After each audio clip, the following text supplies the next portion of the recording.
Propaganda and information warfare have been at the forefront of Russia's efforts to control, dominate, and coerce the people of Ukraine.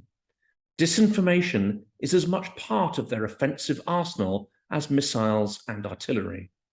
But Ukraine has been fighting this information assault since 2014, and so has become an expert in developing techniques to counter Russian propaganda narratives and methods. A whole community of digital and news media innovators are fighting back, and open source intelligence has evolved rapidly in response to the threat from Russian aggression. Welcome to Silicon Curtain. We aim to cover a range of issues around online propaganda and digital disinformation. If you enjoy the material we create, then please like and subscribe to help boost the popularity of our videos in YouTube, and share our channel with your network. Olga Tokariuk is an independent journalist and non-resident fellow at CEPA, the Center for European Policy Analysis, based in Ukraine. Her professional interests include international relations and disinformation research.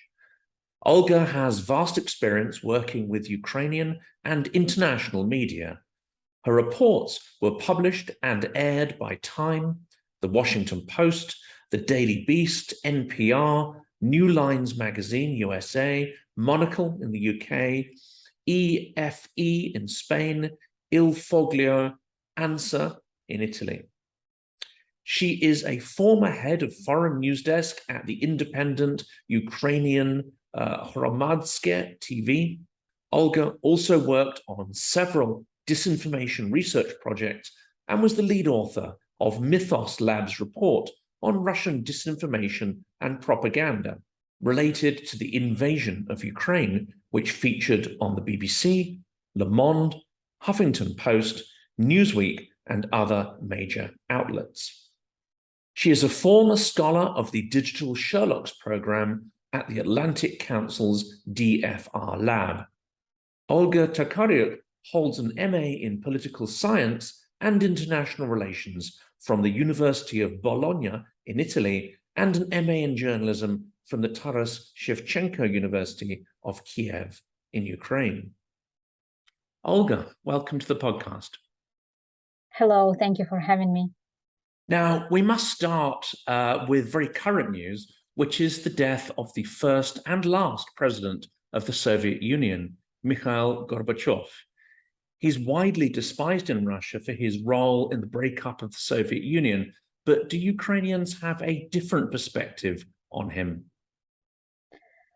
Well, he's an ambiguous figure, and he's perceived in Ukraine in a controversial, I would say, way, and as a controversial figure, because on the one hand, yes, he contributed to the collapse of the Soviet Union. He didn't do his Tiananmen Square, in the Soviet Union, the way that it was done in China, in Beijing. But he was not, his legacy is not absolutely bloodless, because he actually sent tanks to Vilnius, to Lithuania, to Azerbaijan, to Baku, and to other former Soviet republics to suppress the drive towards independence several months or weeks before actually the Soviet Union collapsed.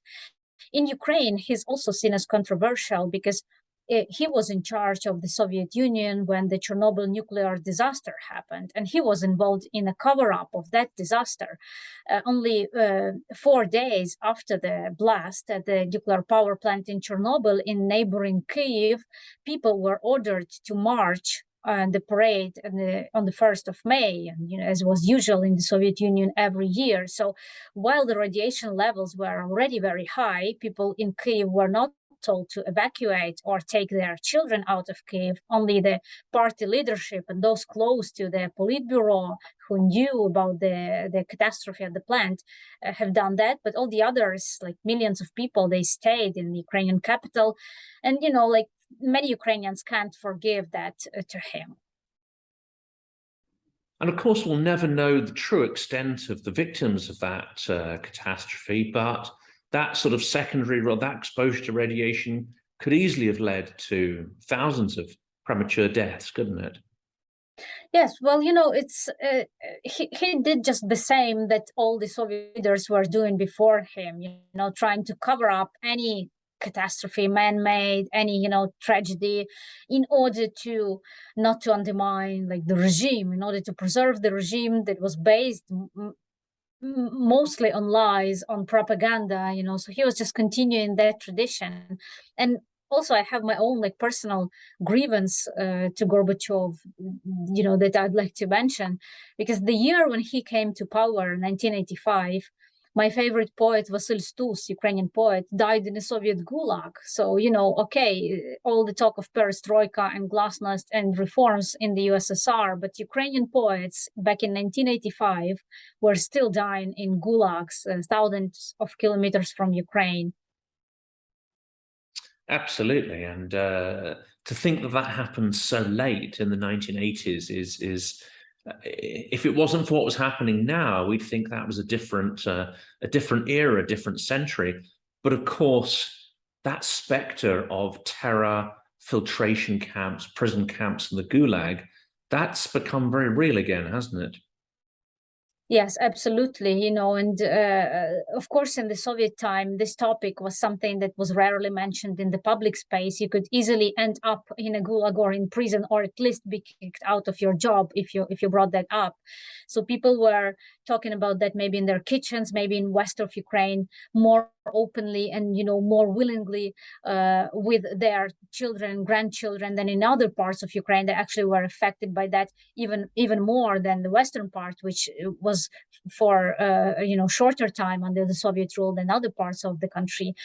But that still remained in the collective memory somehow, and now in the last maybe 10 years, and especially in the last 8 years since Russia first invaded Ukraine in 2014, these pages of Ukrainian history of this repression in the Soviet times, the Holodomor, the artificial famine, and the Stalin's repressions and gulags, is something that was discussed more and more openly, and that kind of became this part of national debate. And many people were discovering these pages of Ukrainian history for themselves, because it was such a taboo and was such a painful and traumatic experience, and it was for such a long time, for many decades, people were afraid, about of mentioning it, of discussing it, and they passed this taboo and this fear also to the next generations. So many people were just discovering these pages of Ukraine's history of the 20th century, but now we are seeing this history repeated in front of our eyes, because this is exactly the same playbook and the same pattern what Russians are doing on the occupied territories in the south of Ukraine, in Donbass, in the occupied Crimea since 2014. This is exactly the same playbook, deportations, prison camps, people detained without any lawful charges, people tortured in these detention centers, families where parents are being forcibly separated from their children. So these are all Soviet repressive methods, and maybe even not just Soviet, they existed before in the Russian Empire. So something that Russians have been doing for not just decades, but centuries. And of course, you've had several decades of independence after the collapse of the Soviet Union in 1991, and you've, in Ukraine, been able to have a relatively open discourse about the past and those historical crimes. But of course, in Russia, that period of open questioning and open discussion of, say, the 1930s terror, they had a much shorter window where that was openly discussed. It was about 10 years only, wasn't it, in the 90s? And then already in the early 2000s, not only was it started to be restricted in the media, but also public interest started to wane in that topic, didn't it? Well, I'm not an expert on Russia, so I'm maybe not in a position to discuss the developments in Russia. But what was, what I know and what I followed is that for sure, by 2010, the cult of Stalin was again underway and in revival in Russia. I remember that because I had a meeting with human rights defenders from Memorial organization that was recognized as a foreign agent and effectively shut down in Russia late last year, after decades of operation. Even under Soviet rule, under Putin's rule, it was completely banned and dismantled. So back in 2010, they were already very concerned about this cult of Stalin that was being revived in Russia from the top, by the government's decision, by Putin's decision, and that their work as people who were trying to keep the memory of Stalin's repressions alive, of the victims of these repressions. They were describing the personal stories of people who suffered, who died in the gulags, and trying to keep this memory alive so these crimes are not repeated again. So already in 2010, they were telling me that they were like really having a very hard time in Russia. And of course, it just culminated last year when this NGO was closed. And I think this was like a final nail in the coffin of the attempts in Russia to somehow deal with its repressive, cruel, bloody past in the 20th century. And here we are in the 21st century, and this failure to deal with the crimes and problems of the past has really led us to the point of this full-scale war, which Europe hasn't seen anything on this scale since the Second World War. What's it been like for you and your colleagues in the journalistic profession working under war conditions and under the threat of bombardment since February of this year? Well, it's very difficult to generalize because Ukraine is a huge country and different parts of the country were affected in different ways by this war. Of course, like all of Ukraine and all Ukrainians have been affected, but maybe, our experience is also different. So I think I'm lucky enough to not have been affected personally or my family too much by the war, in terms that, I haven't lost like any of my loved ones. They are all alive and relatively well, safe in the western part of the country, because I'm from the western part of the country and I moved here with my husband and my daughter when the Russian full-scale invasion started. But it's very different for my colleagues in different parts of Ukraine, and some of them, especially those who worked in territories that are now under Russian occupation, had a really painful journey, that they had to flee from their homes in Donetsk region or in Kherson or in Zaporizhia region or in Luhansk region. They had to start their life anew in Kyiv or in other parts of Ukraine. Their relatives might have stayed in those territories under occupation. Their homes might have been destroyed, and so they had to reconstruct their own life from scratch and continue also working as journalists to keep themselves busy, because this is something that helps you to cope with the atrocity and with the tragedy of this war, keeping yourself busy, reporting as a journalist about what is happening, talking to people so that you somehow also contribute to this, taking the information out and raising the awareness about what Ukrainians are enduring, and that they have to be supported and helped. So as I said, I consider myself lucky because I'm in this relatively safer western part of Ukraine. I have not reported from the front line, so I didn't go to the most dangerous spots as some of my colleagues, and even some of people who were not earlier journalists, but they started reporting after Russian full-scale invasion. Like I'm thinking now about Maria Avdeeva from Kharkiv, with whom we worked on various disinformation-related projects. She was a disinformation researcher, but she started to report and, to work as a fixer and producer for international media in Kharkiv first and now all over Ukraine. So I admire the bravery, of Maria and other of my colleagues, and many of them are female. This is also, I think, remarkable that a lot of Ukrainian female journalists are going on the front line, risking their lives to report this war. So they are my endless source of inspiration and my motivation and my role models, and I'm trying from this relative safety of western part of the country to do what I can, maybe not being on the ground in the hottest spots, but still, analyzing maybe the situation, also speaking to people, sometimes traveling to less hotter places such as Kyiv, Bucha or Chernihiv. So I'm trying to contribute in this way. And of course, the Western media has a very short attention span, as do the public.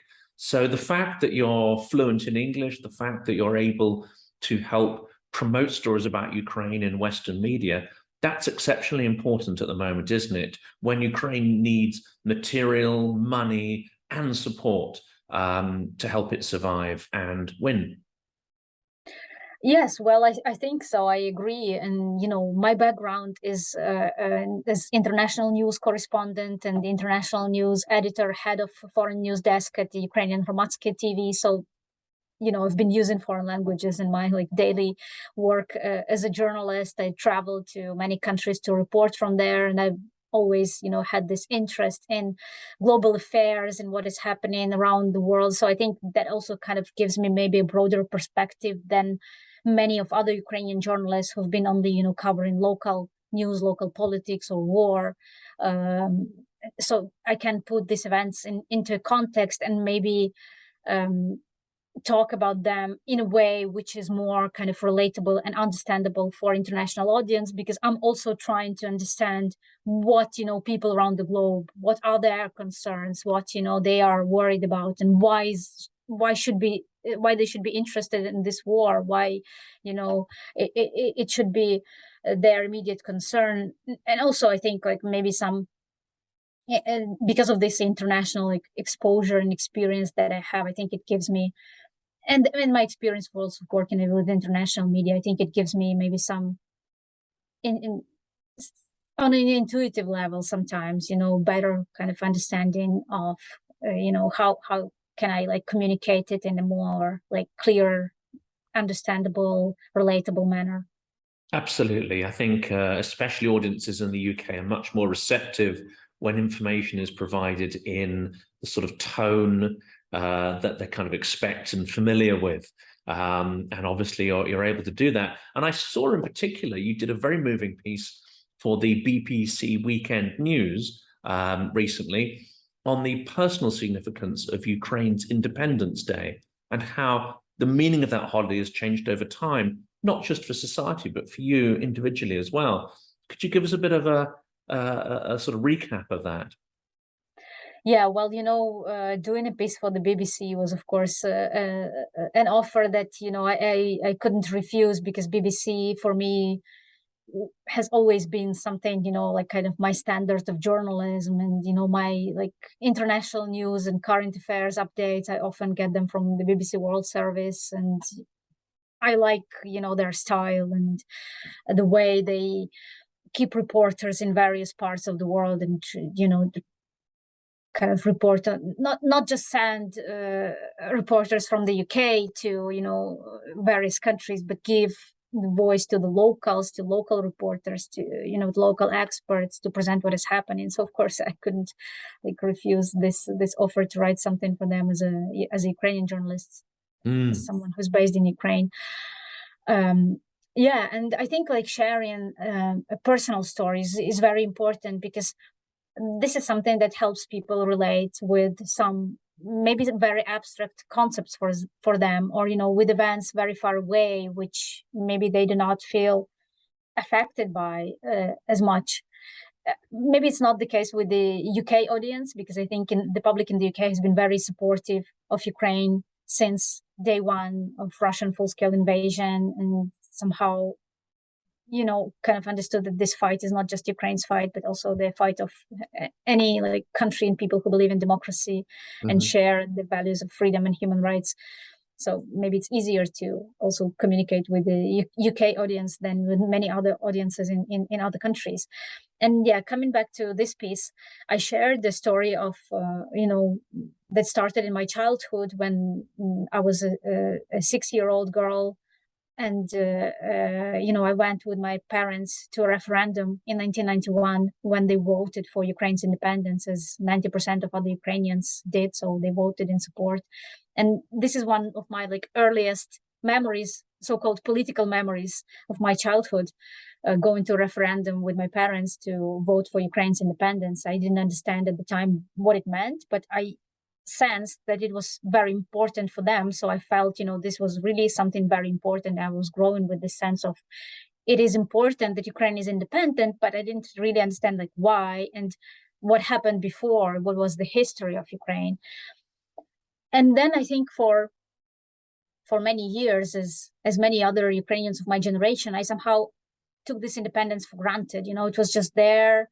It happened in a peaceful way. So somehow it was natural, it happened when I was a child, so it was natural. I was growing up with it, and I didn't really appreciate this day. Like, I used to go abroad on this day, or not really celebrate it. But that, of course, changed in 2014 when Russia invaded Ukraine, and when suddenly the independence started to have a completely different meaning, because it had to be defended with the lives of Ukrainians, sometimes younger than me, a new generation that was born after the independence. So these people were going to the front line and were fighting and were sacrificing their lives to preserve this independence.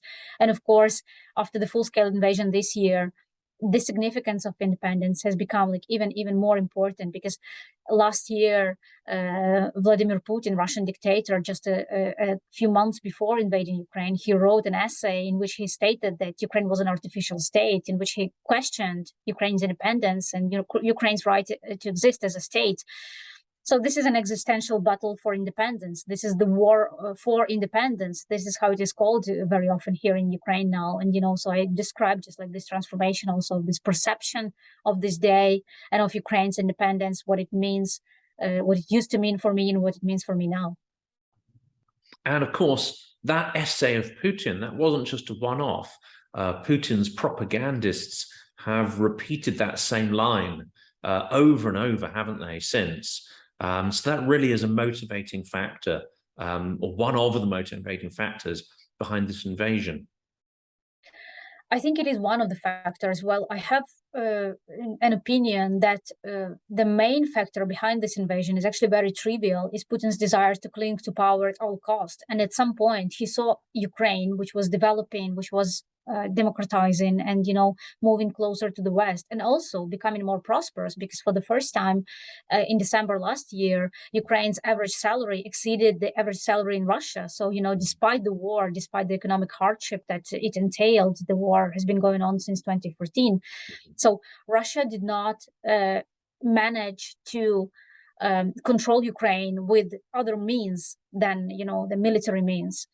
And Putin was perceiving that Ukraine's success was as threat to his own regime in Russia. So I think this was kind of the main driving force, beyond his decision to invade, that he was afraid of losing power in Russia. He was seeing the successful westernizing, democratizing Ukraine, more prosperous Ukraine as a threat, because, and especially economically, I think this factor is really important, because, while Russians would turn a blind eye to many other things, they wouldn't turn a blind eye to Ukraine, which would become richer than Russia, that Ukrainians would be more prosperous than Russians. And I'm not only speaking about like the poorest regions of Russia, which, well, definitely are still poorer than Ukraine, even, while Ukraine is being destroyed by the Russian army. But even, like people in more like wealthy Russian middle class, if they would like at some point see that Ukraine is becoming richer and Ukrainians are becoming more prosperous, that could have undermined their support, their tacit support for Putin's regime. And I think he was like really kind of trying to stop it like before it was too late. So he was seeing Ukraine like slipping out from his like orbit, from his control. Like he failed to control it with any other means, and he was also terrified that it can be a threat to his own regime. That's my theory. I might be wrong. We will see. Oh, it's interesting that you mention that, because I've touched on that very fact a couple of times in the interviews that I've been doing, and I agree with you. I think it's an absolutely critical turning point, because not only did the average income increase, the fact that Ukraine is developing a civic society and a more pluralistic society also means that the communal resources that are available to people are more sophisticated as well, more advanced. So not only are you materially richer, you also can tap into a lot more sort of social benefits and communal benefits. And I also think, and I don't know what you feel about this, of course, many Western commentators, and especially ones on the extreme right and the extreme left, will try to blame NATO and say, well, it's NATO's political maneuvers that are primarily behind this, and that's what Russia's afraid of. I don't personally believe NATO has really anything to do with it.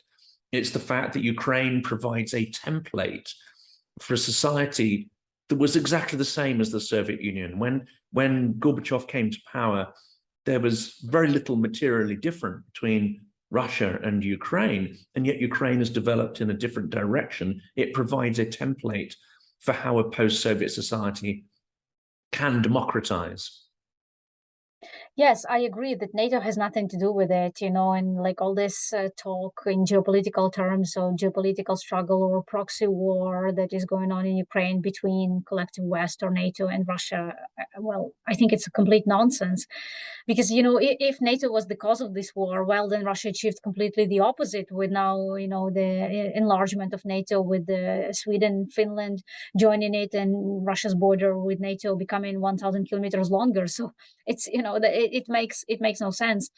And I think in general, like this approach, it tends to discount the Ukrainians as subjects and not just objects. Like it treats Ukrainians as mere like proxies, not giving Ukrainians any agency. And I think this is like a fundamental failure of this approach. And many people who advocate it actually have never been to Ukraine, have never talked to real Ukrainians, have not seen the extent of transformation and reforms that Ukraine has undergone since 2014. And this, I think, is something that really can explain like this extent of transformation, which was so underreported and undervalued and underestimated in a lot of like Western reporting and also intelligence assessments about the lengths of Ukrainian resistance. All these predictions that Ukraine will fall very quickly. I think they are due to the fact that like all this transformation that Ukraine has undergone was not noticed properly, and Ukraine was really severely underestimated as a society, Ukrainian institutions and their resilience and their, strengths. And of course, Ukrainian army, which was also transformed since 2014, it's a completely different army. And it happened so quickly, like 8 years, maybe in some like Western country, not much changes in 8 years, like the governments might change, but in terms of like the society and, the structure of the society, the structure of the economy, the status or situation of the armed forces, well, it probably will not change much. But in Ukraine, this 8 years, like so many things happened that, well, maybe somewhere else it would take like 30 or 50 years for all these changes to happen. But in Ukraine, it was like all on fast forward in a way. I've been here like all these years. I studied abroad when Yanukovych was the president. It's like accidentally I missed. It's like the worst period probably. Like between 2010 and 2013, I lived abroad, and I returned to Ukraine just a couple of months before the Revolution of Dignity started, with also the motivation to somehow contribute to the development of Ukraine. And then like the Revolution of Dignity began, and I was there, and I was like watching with my own eyes like this protest. And then, of course, the annexation of Crimea and the start of war in Donbass. But then also the backdrop of this tragedy and news that, that were there in the Western media. But then suddenly, like, I think by the end of 2014, Ukraine disappeared from the front pages and from the TV stations in international media. But here in Ukraine, the change and the transformation continued. And it was visible for us Ukrainians inside the country, and for those foreigners and for those reporters, very few, I must admit, who stayed in Ukraine, who continued reporting from Ukraine. But for the majority, I think, of like international media, pundits, experts, policymakers, these changes and transformations were not really visible. And that's why I think like all this very flawed analysis and predictions that Ukraine will fall, that it is very weak, it is very corrupt, also partially because of work of Russian propaganda that tried to persuade, people in other countries that Ukraine is so weak, is such a failed state, it's very corrupt, it will just collapse.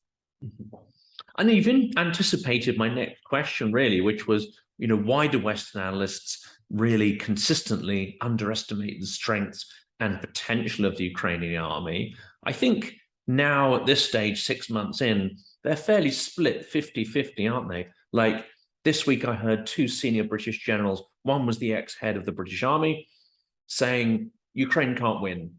They now need to negotiate and give up territory. And yet another senior British general saying absolutely Ukraine can win.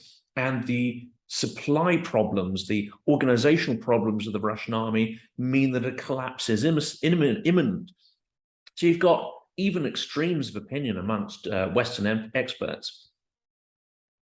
Well, I think only those experts who have really been to, well, in the best case scenario, both Ukraine and Russia, but at least Ukraine, only those can be trusted, because those who have worked with the Ukrainian army, if we are speaking about generals or military, people from the military, I think and who know about the capabilities and the flexibility and the potential to learn fast and to adjust and to take situational tactical decisions at middle level without waiting for the approval from above. This, I think, is one of the crucial differences between the Ukrainian and Russian army. So I think only those experts can really be trusted, those with the expertise. And well, while it is not surprising that there are some, people, because they've been there since day one of Russian full-scale invasion, who are saying that Ukraine should negotiate and Ukraine should surrender or give up some territory or make some painful compromises. These people have been there, but if we look at their predictions and what they said, at the beginning of this war, before the war, well, most of the things they predicted were not true, they didn't materialize. So I think it's the record of this kind of experts that we can compare and then choose whom we want to trust. But again, speaking about the view from inside Ukraine and the view of the Ukrainian society in a way which I'm a part of it. I cannot, of course, represent and generalize, but there are polls, for example, public opinion surveys, and there is a recent one which shows that more than 90% of Ukrainians are sure that Ukraine will win this war, and that Ukraine will be able to bring back under its control the territories that are currently under Russian occupation, including Donbass and Crimea. And I think, well, this not only kind of indicates the optimism of Ukrainians, which is understandable. They have to remain optimistic to somehow, survive and be psychologically stable.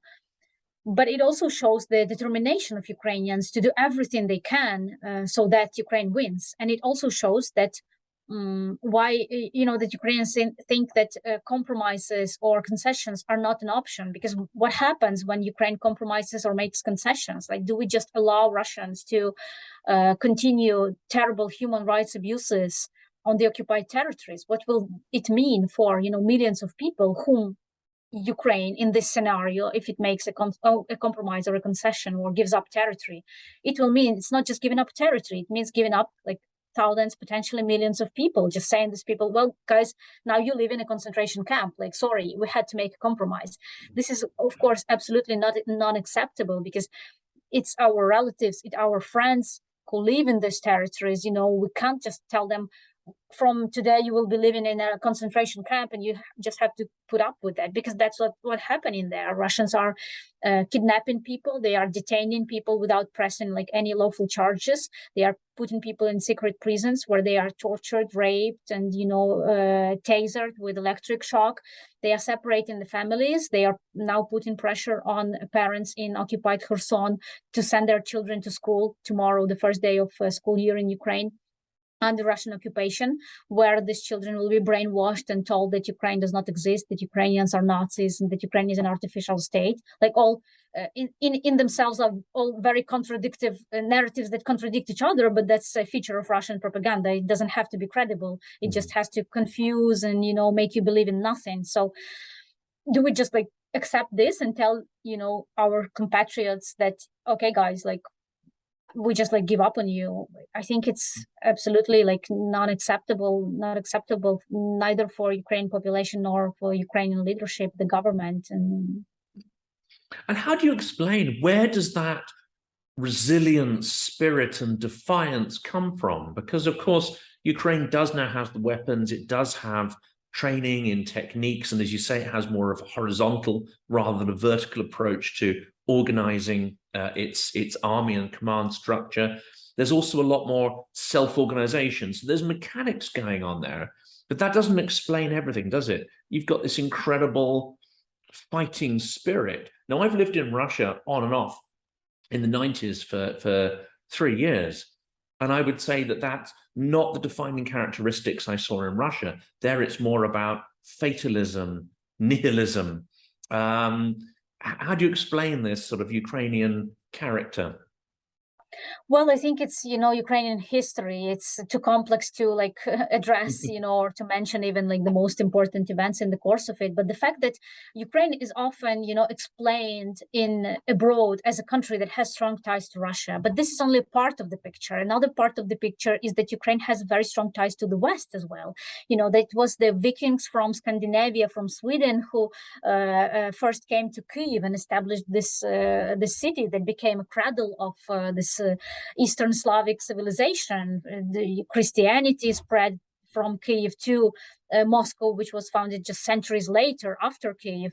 So, and as I said, like this ties with the West, with the Northern Europe, then, in the Kyiv Rus, in this ancient state that existed around Kyiv, around Chernihiv, around parts of present-day Belarus and Russia.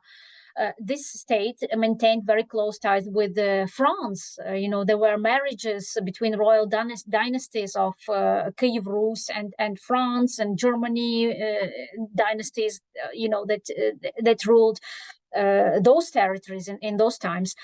And then it's the same pattern that we see throughout all Ukraine's history. While a part of Ukraine was under Russian oppression and in the Russian Empire and then in the Soviet Union, there was another part of the country that had always maintained very strong ties to the West, to democratic systems, and that were part of the democratic or proto-democratic states, Polish-Lithuanian Commonwealth, Austro-Hungarian Empire. Well, of course, it was a monarchy, but there was much more freedom for Ukrainian language, Ukrainian culture, Ukrainian literature to develop, and also for this democratic tradition, also governance on a local level. There was no serfdom like in the Russian Empire.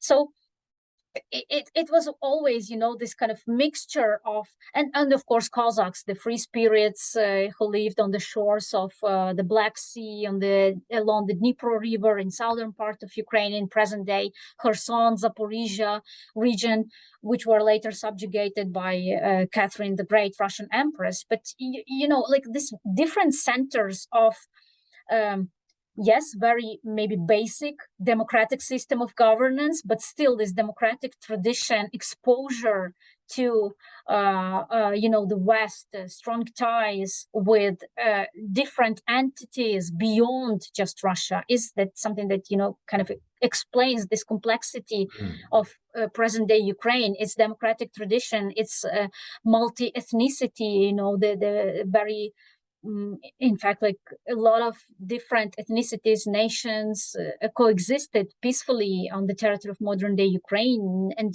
in the part which was not under Russian Empire, they had the right to develop their culture, their traditions, their languages.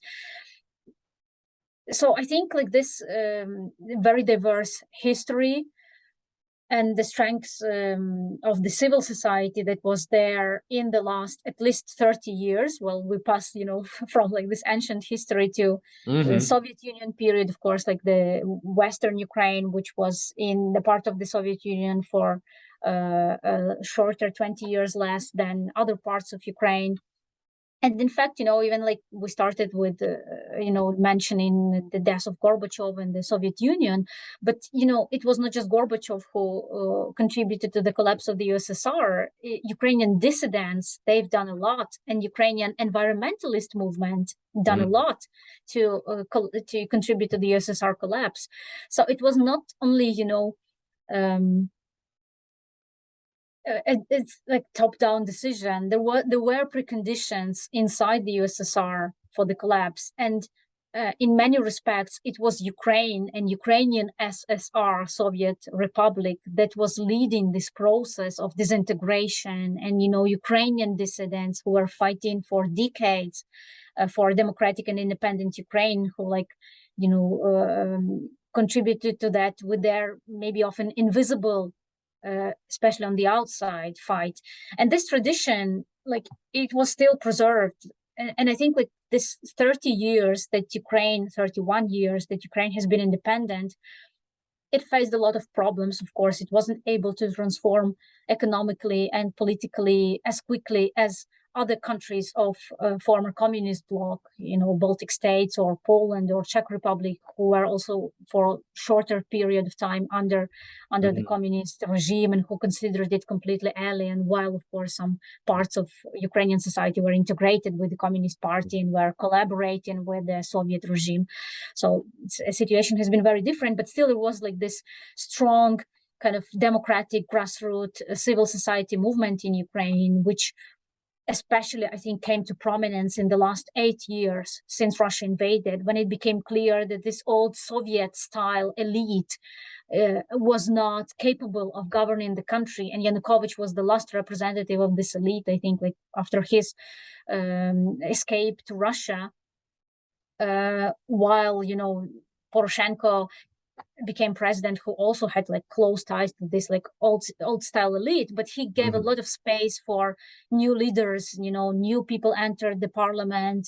Civil society organizations were like really flourishing and shaping a lot of policy. So he gave a lot of freedom for the media, something that wasn't there during the Yanukovych rule. So yeah, I promised to make it brief, but I can't. Like it's impossible complex. To make it It's brief. impossible, but yeah, it's just like to kind of understand these different factors that were at play. Like Ukraine is a huge country, very diverse. It's a free country with free media, with strong civil society. So and it has been independent for 30 years, and it has been developing in the direction of more democratization, more freedom, more transparency, also in terms of fight against corruption.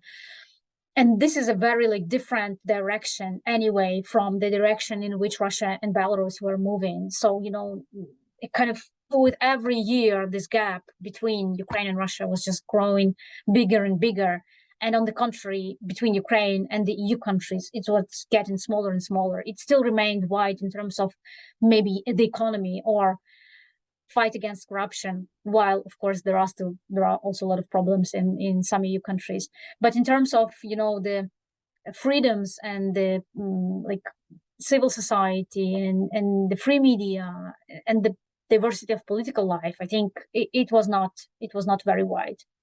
And I don't know if you agree here as well, but perhaps a much broader understanding of the importance of establishing the rule of law and independent courts. Now, obviously, that's not perfect. There has been corruption, but there does seem to be a tendency for people to really agitate and try to move towards a society that is rules-based and law-based.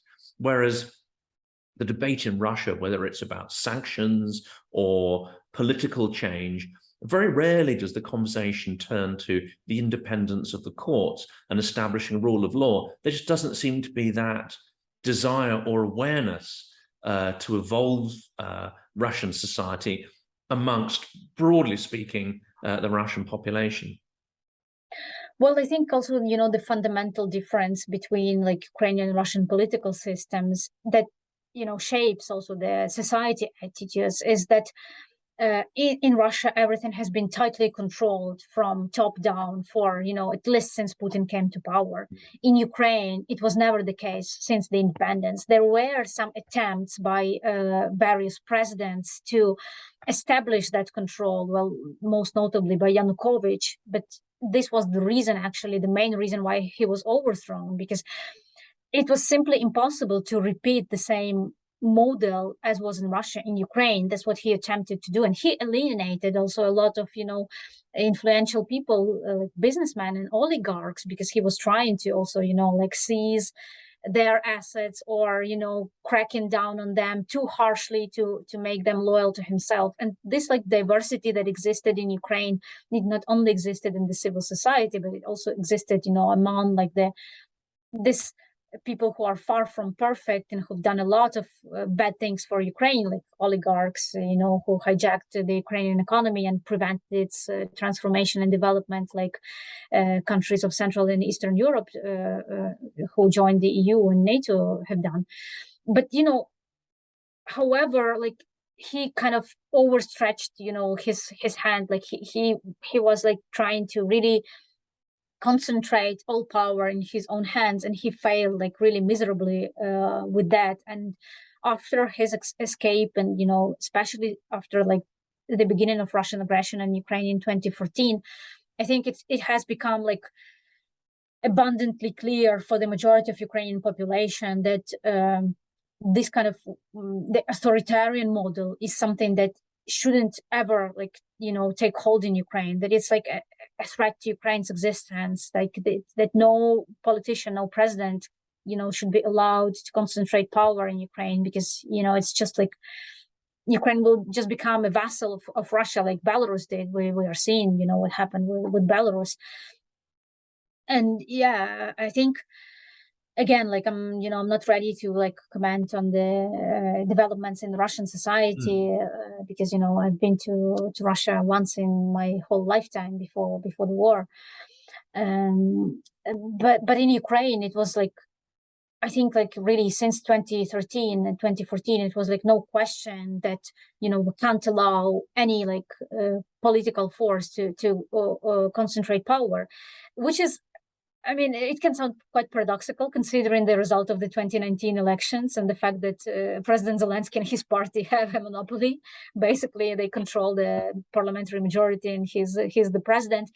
But interestingly enough, even while, formally and on paper, they have this absolute power, but in fact, it is not the same to the absolute power of Putin or Lukashenko, because still there are a lot of disagreements within the government, the governing coalition, within the parliamentary majority, and a lot of always debates and squabbles even within Zelensky's own party, and also the civil society that grew even stronger in this 5 years between 2014 and 2019.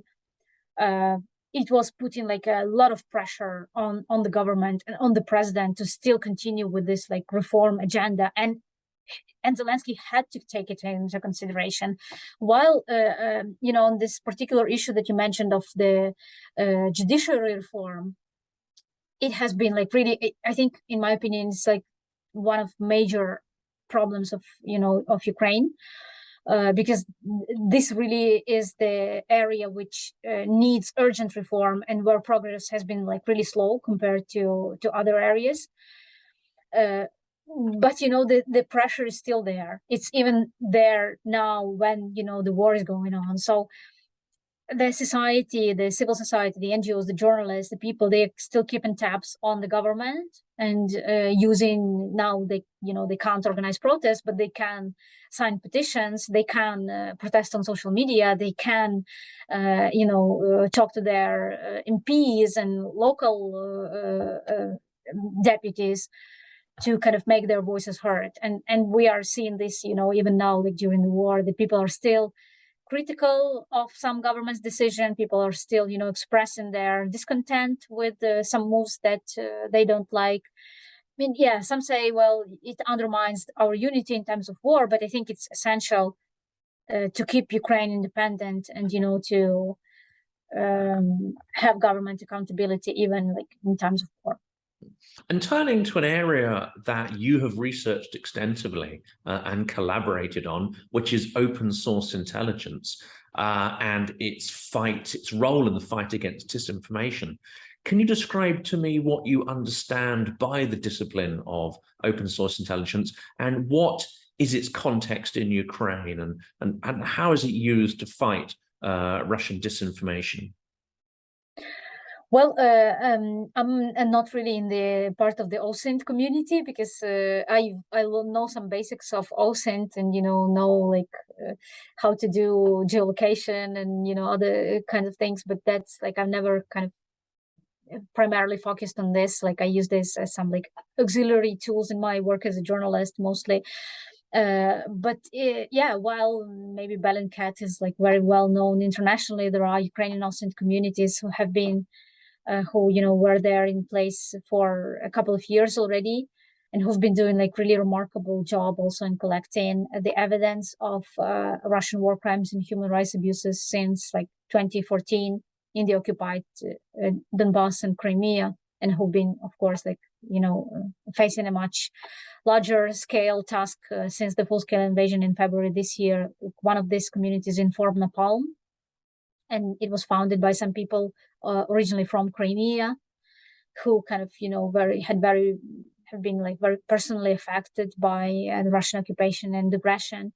And they started collecting this evidence, what Russian soldiers are doing, the tracing on social media, the identifying Russian soldiers in Ukraine and tracing them to particular like military units in Russian Federation, finding their social media profiles and collecting the databases of Russian also high chain of command.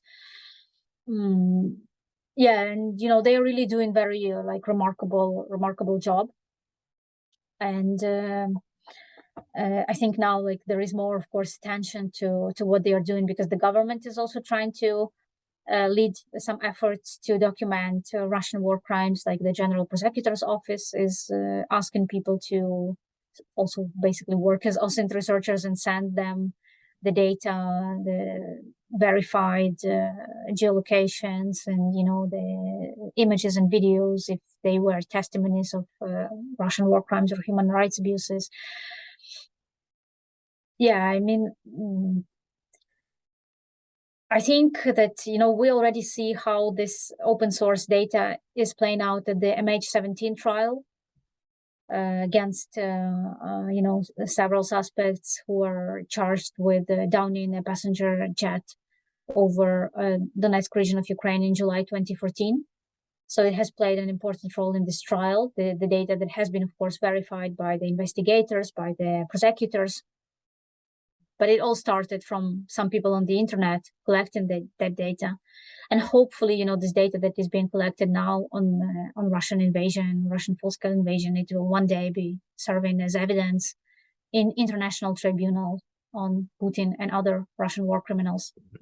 And, my point of view there is that the propagandists who've done so much to incite hate, the propagandists of the Russian state TV networks, they should also be included in any future trial.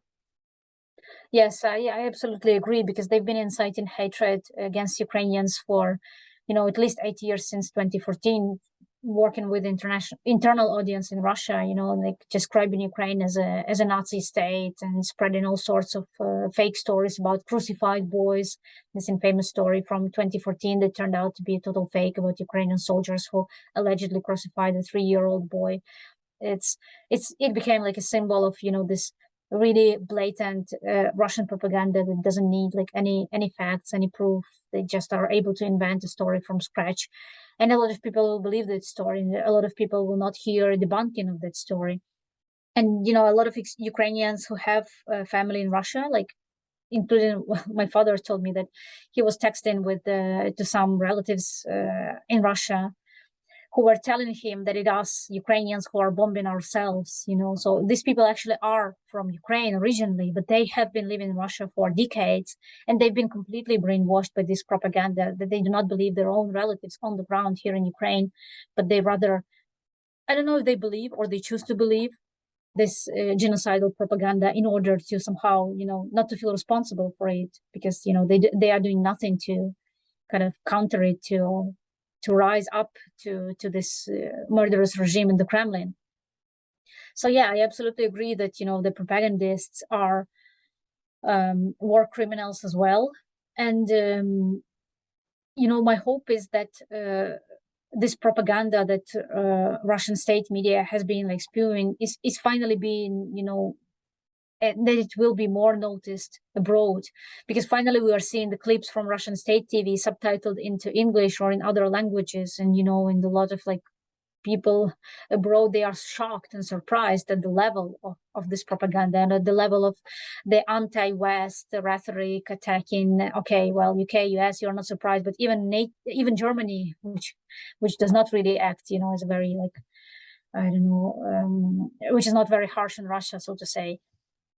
So I hope there will be like more realization of how this propaganda operates, why it is so dangerous, that it can actually lead to and support this the war effort, that the propagandists are also to blame for war crimes and for atrocities that are being committed, because first they talked about about these things in theory and incited to them.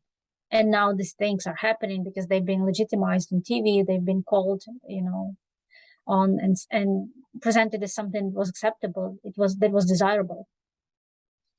That's definitely true. And I'm planning to speak to several of the people who are actually transcribing Russian toxic propaganda media into English. And as you say, it's really unpleasant stuff. I'm kind of pleased it's not my job to sit there and watch that all day long. My last question, however, relates more to directed to your experience, because you've worked both extensively with Ukrainian and Western media sources. What would you describe as the principal differences between the ways that they cover the war in Ukraine?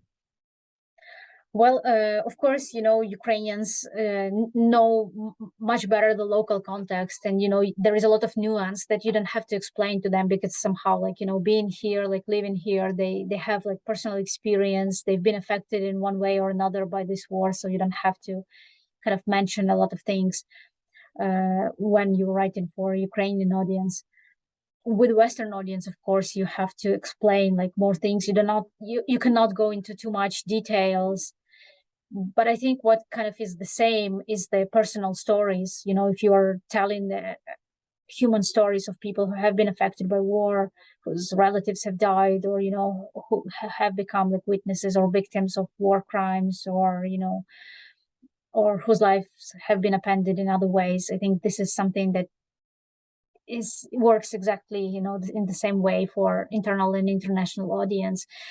I think it's a very good development that some Western media are finally opening their offices in Kyiv and are stopping to report on Ukraine from their Moscow bureaus, because that has been a problem for many years. And since 2014, that has been a huge problem, because when you sit in Moscow and while you might be anti-Putin, you might be completely pro democracy and sharing the values of democracy and freedom, but you are living in this toxic environment and you are communicating on a daily basis with people who are sharing this imperialist vision of Ukraine, colonialist vision of Ukrainians as lesser people. And majority of Russians, I would dare to say, share this view. Then you would tend to see as neutral some things that are not actually neutral, but that actually are factually wrong and might support this imperialistic mindset. I mean, take this Russian-backed separatist, which was a common phrase of describing Russian proxies in Donbass since 2014.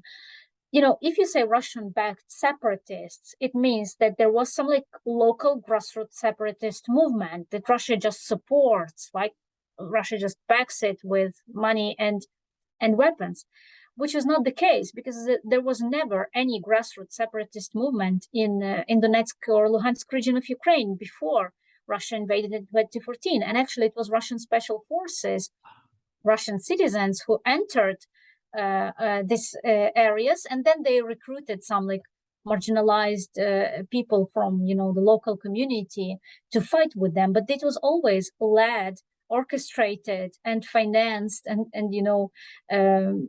invented by Russia and Russians. So, but this phrase was so often used, and it was so often used by Moscow-based reporters who were writing about Ukraine. So now when they some of them are moving to Ukraine, they are opening the bureaus in Kyiv also because of the restrictions on the work of journalists that have been imposed by the Kremlin on the work of foreign journalists as well. So for some of them, this may be a forced move, not a conscious decision to come to Kyiv. But still, I think it's a very welcoming development, because it changes their perspective. In order to objectively report on a country, you have to stay there. You have to talk to its people. You cannot stay in Moscow and pretend that you are objective about Ukraine, because still you are influenced, daily bombarded by this, by propaganda, and you are influenced by this imperialistic ideas and the vision of Ukraine as of some artificial lesser people. That's right, and you adopt the perspective of the colonist, and we know very well that even amongst progressive Russians, many will hold an almost instinctive kind of imperial superior attitude when it comes to Russia vis-a-vis Ukraine. And isn't it possible that one of the ironic outcomes of this whole war could be that you'll find Western media reporting on Russia while they're based in Kiev, which is a complete 360-degree change in what happened before?